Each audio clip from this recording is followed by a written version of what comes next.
Making mistake at work, never fun. And if you are starting on a new journey, starting working in a completely different environment, it's the transition from hospital pharmacist to locum pharmacist can be quite nerve-wracking from my own experience. Every time when you go to a new store, a new pharmacy, I still have that butterfly. It's like that nerve that you are facing when you're starting a new job. And because you are working in a completely different environment, chances are mistake can happen. And what can we do? What risk management can we have in place to prevent us from making those silly errors? In that previous video, I have shared a boo-boo that I recently made. And after reflecting on that errors, I have established 10 steps that I would do every single shift to prevent me from making another errors in the future, and I would like to share it with you guys, and I hope you find them useful. Hi guys, welcome back to my channel. If you are new to my channel, my name is Lynn. I am an overseas student from Vietnam who has the privilege to live and work in the UK for the last 11 years.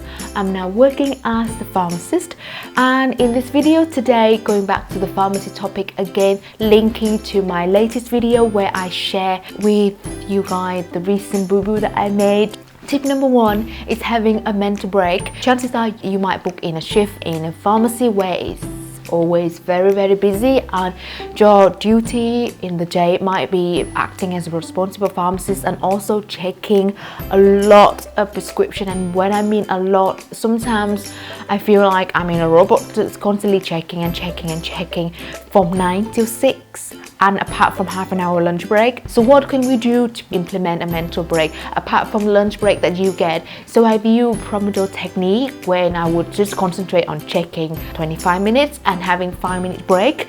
So in those 5 minutes, you don't have to leave the pharmacy. You can implement other activity into your routine, such as maybe putting the split box away, or tidy up the checking bench, or you wash your hand, for example, even if just 5 minutes away from whatever you do at that moment in time. Tip number 2 is that trying to implement meditation during my lunch break. It helped me regulate my breathing and help me feel much more calm and relaxed. And actually, by learn to regulate your breathing, you are helping your brain to work much more effectively by increasing the oxygen supply into your brain. Because I have been practicing mindfulness meditation for a long time now, as if my brain have been programmed into that relaxation state, and as moment I put mindfulness meditation video on, my mind knowing that actually it can switch off and forget about my to-do list. I can just focusing on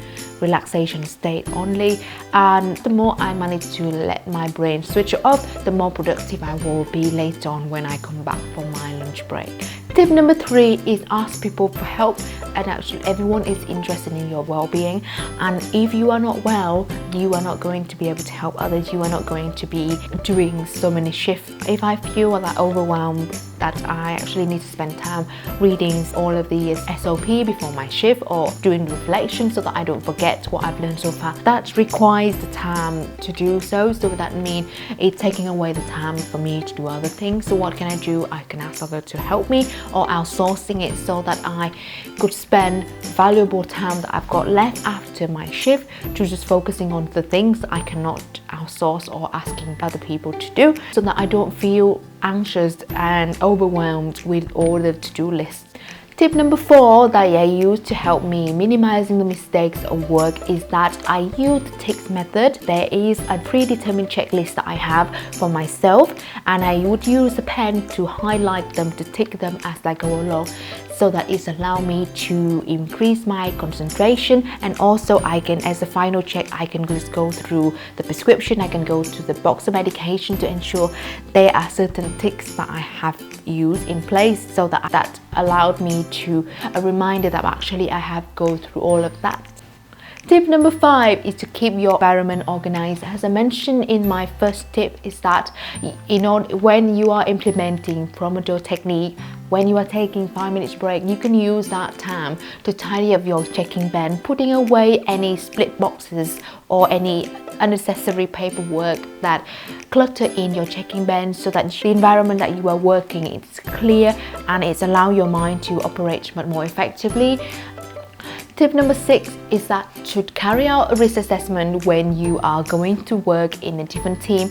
Throughout the course of your life, you are going to work with certain dispensers, certain staffs that they may not have a lot of experience working in a pharmacy setting, that they might not perform very well in a busy environment. What common mistake that they are going to make, when they are likely to make those mistakes in those scenarios. Carry out extra checks so that you are raising your awareness that mistakes are more likely to happen in these circumstances, so be extra alert.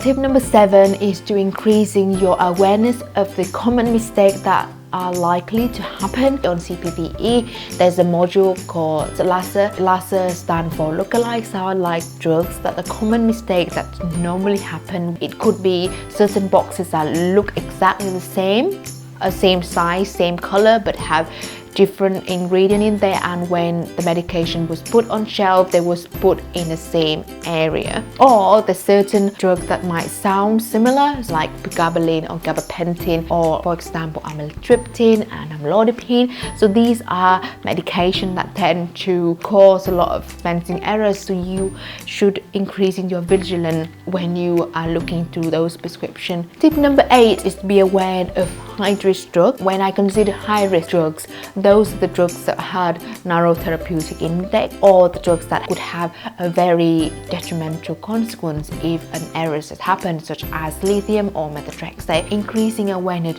not just for yourself but also in the team that you are working with. As a locum pharmacist, you might not be in the situation where you can give them feedback or follow it up later on, but knowing it for yourself so you can have extra measurement in place to ensure those errors is minimized. Tip number 9 is to find the environment that you perform the best.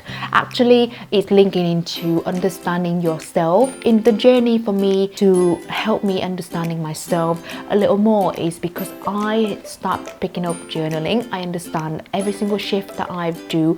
I tend to reflect after work, and I know that this is me performing. What was my productivity? What has changed in these circumstances? What did I do? What could I improve later on to help me perform better? Or apart from requiring a tidy environment, I perform better when the environment is a little cold. Even the small minimum changes that you can do to help you find the optimum condition that you are the most productive, and also allows you yourself to minimizing dispensing errors.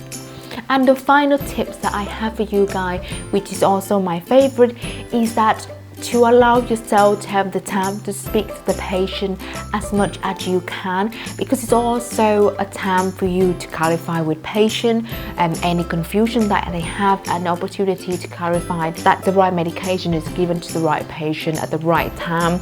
That's it. That's all from me today. I hope you find them useful. If you have any other hints and tips that you have implemented into your daily routine to help you eliminate those errors, why not share in the comment below so that myself or other people can also learn. If you have learned even just one thing from the video, why not like and subscribe to my channel if you are new. Thank you very much for listening, and I look forward to see you again in the next video. Take care and goodbye.